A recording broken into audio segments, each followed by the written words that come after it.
Ən bədbəxt insanlar o insanlar ki, yaşayır kiməsə və ya nəyəsə aşiq deyil. Onlar insanlıq nədir başa düşməyəcəklər.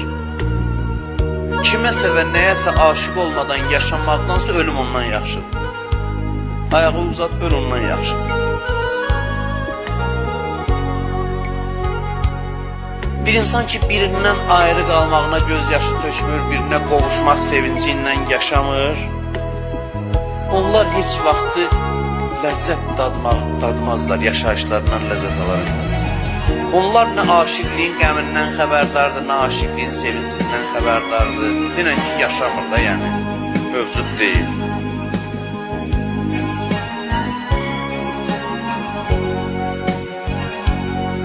Bir cümlə ilə deyirəm ki, ay insan, bu yaşa çatırsan, heç nəyə və heç kəsə aşiq deyilsən?